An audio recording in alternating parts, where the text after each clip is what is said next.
दोस्तों आज हम बात कर रहे हैं कि आंखों से रिलेटेड जो प्रॉब्लम होती है वो कौन सा ग्रह देता है। तो जो नेत्रों के लिए हम देखते हैं वो खासकर तो द्वितीय भाव होता है, पर उतना ही इफेक्ट 12वां भाव जो होता है, 12th भाव जिसको हम बोलते हैं, वो भी इफेक्ट करता है।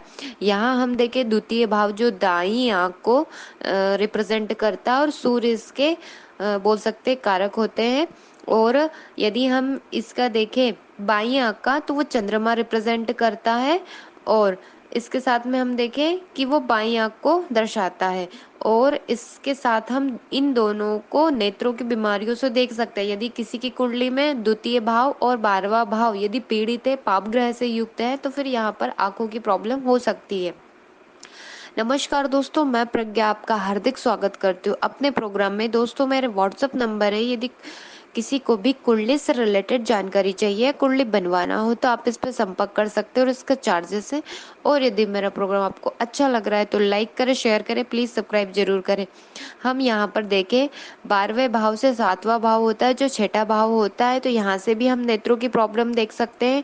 दूसरे भाव से 7वां भाव जो होता है वो 8वां भाव होता है, तो यहाँ से भी हम नेत्रों की प्रॉब्लम या बीमारियां देख सकते हैं। यहाँ पापी ग्रह हो तो ऐसा हो जाता है।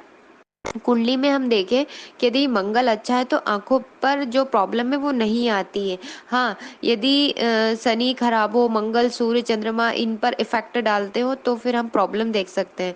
सूर्य डैमेज हो तो भी आंखें और हड्डियां बहुत हद तक इफेक्ट डालती है। देखिए हम सेकंड भाव में पापी ग्रह हो, दृष्टि हो या युति संबंध हो, या हम देखें कोई भी पापी ग्रह यहाँ पर बैठा हो, तो भी आंखों की प्रॉब्लम देख सकते हैं। ठीक वैसे ही 12वें भाव में भी पापी ग्रह हो, उनका संबंध हो पापी ग्रहों का 12वें भाव से, दृष्टि हो या युति हो, तो भी आंखों की समस्या देखने को मिलती है। सूर्य और चंद्रमा दोनों कमजोर हो और युति में हो, 12th भाव में हो, तो आंखों की प्रॉब्लम हो सकती है। मंगल और शनि की युति हो सेकंड भाव में या 12वें भाव में, तो भी यहाँ बोल सकते हैं आंखों के ऑपरेशन करवा देता है। ये योग वैसे भी विस्फोटक योग बोला जाता है, तो हो सकता है एक्सीडेंट में आंखें चली गई हो या आंखों की समस्या हो, या बोल सकते हो कि आंखों की रोशनी चली जाना, ये यहाँ से देख सकते हैं। सेकंड भाव लग्नेश और 12वें भाव के स्वामी की युति हो, और शुक्र मानो यहाँ शुक्र भी उतना ही आंखों के लिए भी कारक होता है। तो शुक्र यहाँ पर मानो इनके साथ संबंध बना रहा हो और ये त्रिक भाव में 6 8 12 में इन बैठे हो, तो यहाँ पर हम आंखों की प्रॉब्लम देख सकते हैं। चश्मा तो अमूमन बहुत नॉर्मल उसमें ही लग जाता है कंडीशन में। जैसे हम देखें कि 6 8 12 में पापी ग्रह हो या दृष्टि संबंध बन रहा हो, तो ये चश्मा दे देता है। इसके बाद भी हम देखें कि सेकंड भाव में सूर्य राहु या सूर्य केतु साथ आ जाए, तो चश्मा है एक नॉर्मल बात हो जाती है। इसके साथ हम देखें कि मंगल 12वें भाव में हो, तो उल्टी आंख बाई आंख को चोट लग सकती है। और शनि यदि सेकंड भाव में है तो दाई आंख, जिसको कि हम बोल सकते हैं सीधी आंख को प्रॉब्लम दे देते हैं। ये जेनेटिक रोग भी एक मतलब बोल सकते हैं एक पीढ़ी से दूसरी पीढ़ी को चले जाते हैं।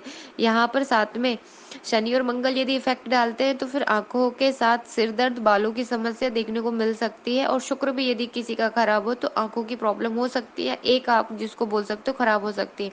इसके लिए सबसे बेस्ट है कि आप नॉर्मल जैसे आप योगा मेडिटेशन करते हैं तो वो भी ठीक है। इसके साथ योगा में हम देखें शीर्षासन, ये आप कर सकते हैं।